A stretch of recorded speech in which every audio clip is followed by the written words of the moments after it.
aspect ratio is stretching open, and the transition.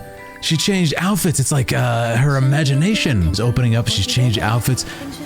Is it just in her imagination? Today I'm watching, reacting to, and breaking down the cinematic language of Astra Yao MV, Wonderland Reverie from Zenless Zone 0. I enjoyed the video we did yesterday on her character demo. It was really charming, and there was a lot in there, so make sure you check out my reactions to it. If you want to see more of my thoughts, check out my other cinematic breakdowns. Alright, Zenless Zone friends. Let's check it out. Interesting expression here in the beginning. The feeling of loneliness.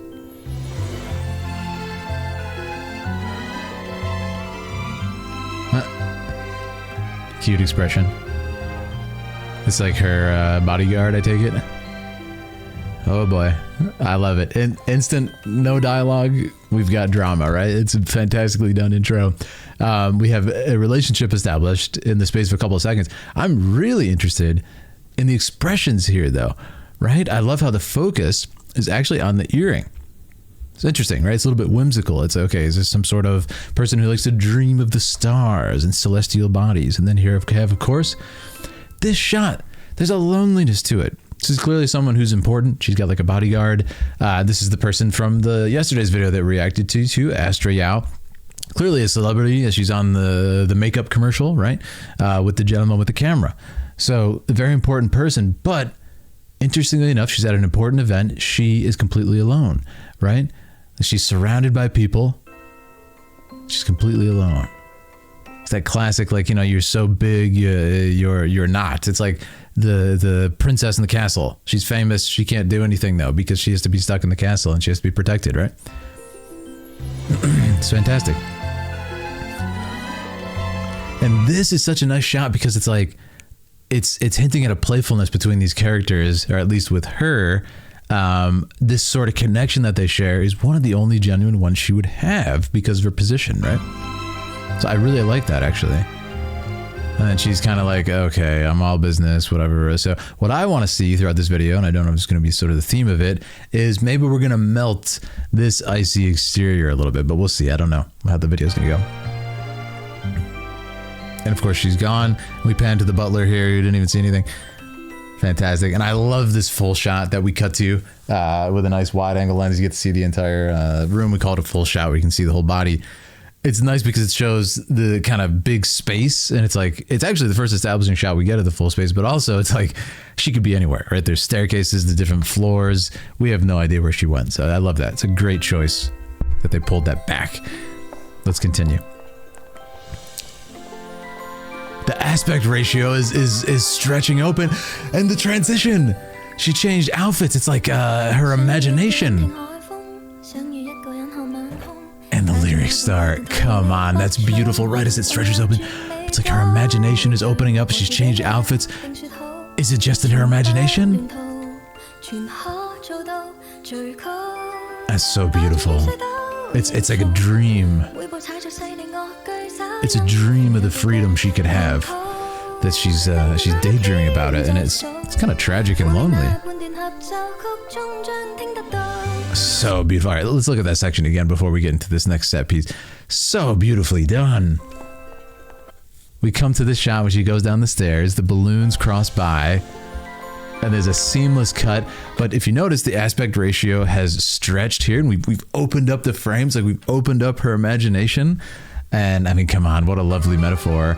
And then it's like, wait, that was fast. Is this her magic power doing it? And lore masters helped me out. I don't know if it's actually literally her magic power that did this, or if this even happened.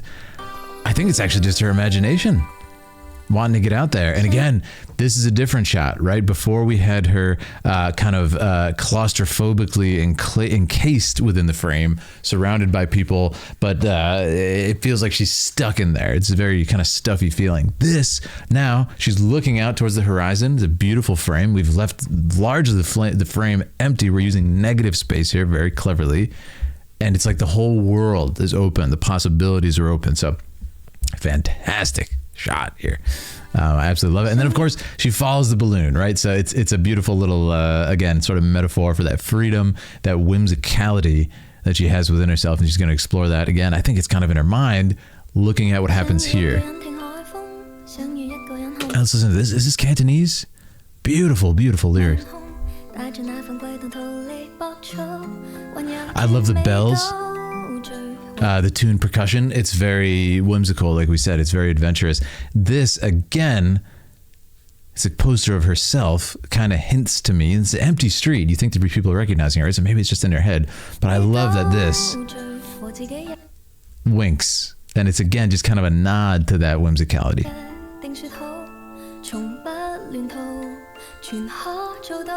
I mean, this is why music really is the universal language. It's so beautiful. Again, these lyrics, I can't understand them just from listening, but I can feel exactly what they're saying, if that makes any sense. And that's why music is so beautiful. I feel that kind of expression of wanting to explore and freedom. And because the instrumentation is so beautifully done, it has that sort of fairy tale feeling, that imaginative feeling. So curious about the lyrics, if you guys know. Very nice shot of the reflection.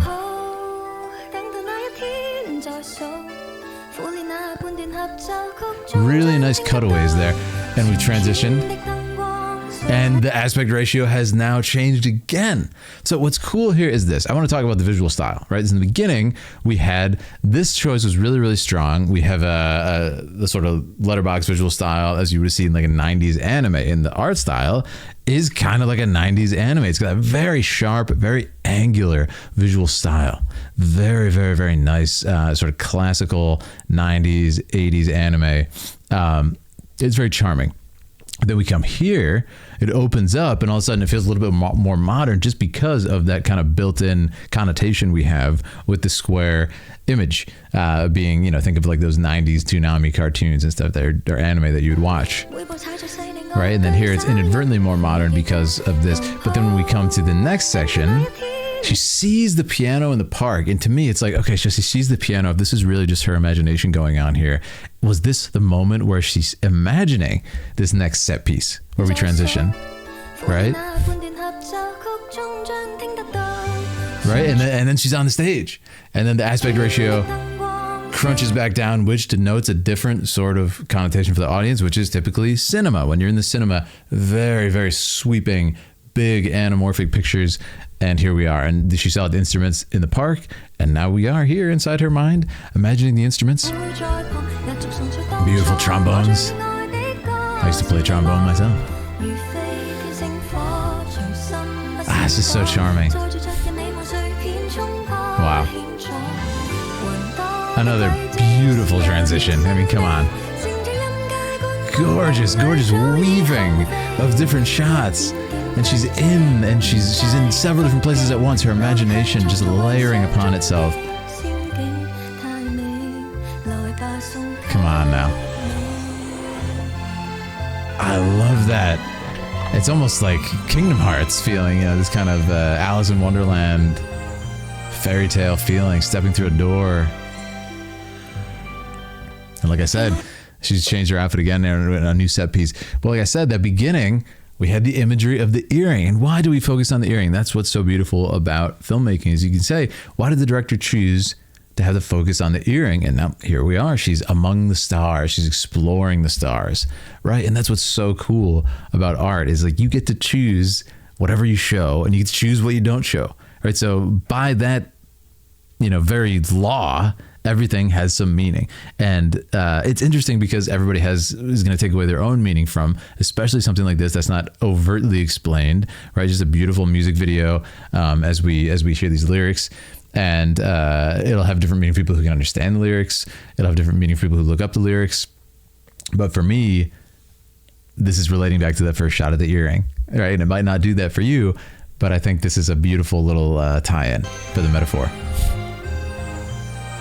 And there she is among the stars, you know? Another outfit change. Sort of a little more sophisticated.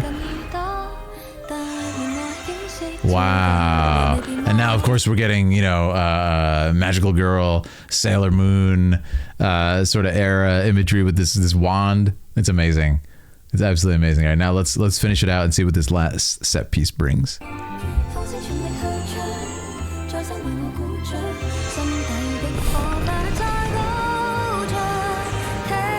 Beautiful music, my goodness. And there's the star imagery again. Oh, okay. So this is actually what happened. Oh, there's a bodyguard, of course. Okay, so she's gonna come back into it. And she was smiling a little bit, melting that exterior. Ah. And there's the wink. Yeah, there it is. See that little bit of a slip up in the armor of that bodyguard. I don't know her name, you have to forgive me. Just a little bit of warmth, like I said, melting that cold exterior, and not at all how I thought it would play out. I thought she would be in the entire thing, so I wasn't quite right in my prediction. But I love how we get this little moment, and we get this little smirk. It's like, you know what? You're all right, kid. You're all right.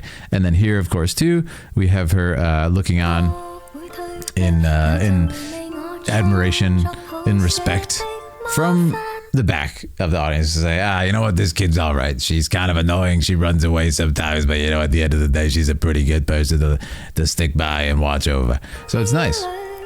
But I really like it, guys. And this sort of loneliness that the character feels a lot. She's kind of in her own head. This whole section happens inside her own head, this imagination that she has, which is going to be sort of a side effect of her powers, I imagine, you know? And we saw her powers a little bit in the character demo. She's able to kind of teleport over to the guy when she's giving her gift to him. But here, you know, it's something that did happen. She did do a performance.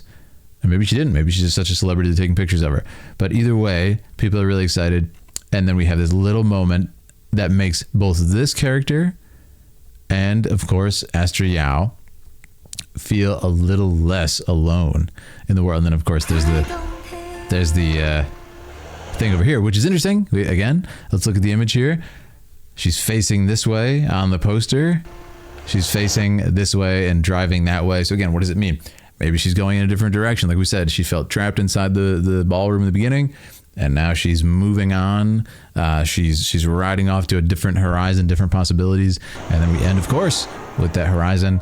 And it feels a little bit more, a little bit less lonely because she has that person with her. So I think it's fantastic. I think there's a lot of beautiful metaphors in here. This part was great. Let's look at this one more time because this was just gorgeously done. This kind of like she's on the different rides, different sizes and everything. Beautifully animated. So there's a transition there, and then she's kind of in the teacup ride. She comes out of the trombone on a roller coaster, but then she's on the Ferris wheel. It's beautiful work. And then she's above. Yeah. I mean, come on. Isn't that so cool? And it's just so imaginative. It's like this is what goes on inside this person's head. Maybe like a lot of people, people who are kind of alone a lot of the time, they have really good imaginations, man, because they got to keep themselves busy. They got to keep themselves, imagining what it could be like to not be cooped up like that. So I think it's a beautiful video. And, at the same time, I quite like that it's very light. I like that it's very lighthearted, even though the messages could be related to by someone who is very lonely. I like that it's very light and fluffy. Look at that shot, it's great. And the music also greatly affects that. This is still one of my favorite shots because the body language is great. It's a great full shot. We see the space. She has no idea where she is, and it's kind of like, all right, where do I even begin? And clearly, from this expression, this is something that happens often. All right, so I thought that was really fun as well. And I assume this is a playable character as well. Excuse me, because they typically do that in these games. But anyways, I thought it was fantastic. I would love to see more stuff in this art style. It's a strong art style. It's got beautiful, beautiful line work, and it's angular, it's sharp, it's bold, and the animation too is just so charmingly done. The way she moves, the way the hair moves, it's a lot of work, man. It's a lot of work, and shout out to the directors and the storyboarders because this came together beautifully. Yeah, I'm really curious what you guys think of this character, if you were able to pull for her, if that's something you're gonna do. But if you enjoyed our time together, make sure to subscribe. If you want to hang out more, go over to Twitch, hop in Discord if you want to chat. You guys are the best. Thanks for joining me with this, and I hope you all have a lovely day if you're playing this game or not. If you just love watching the videos like I do, I hope you enjoyed it as much as I did, and I'll catch you guys very soon.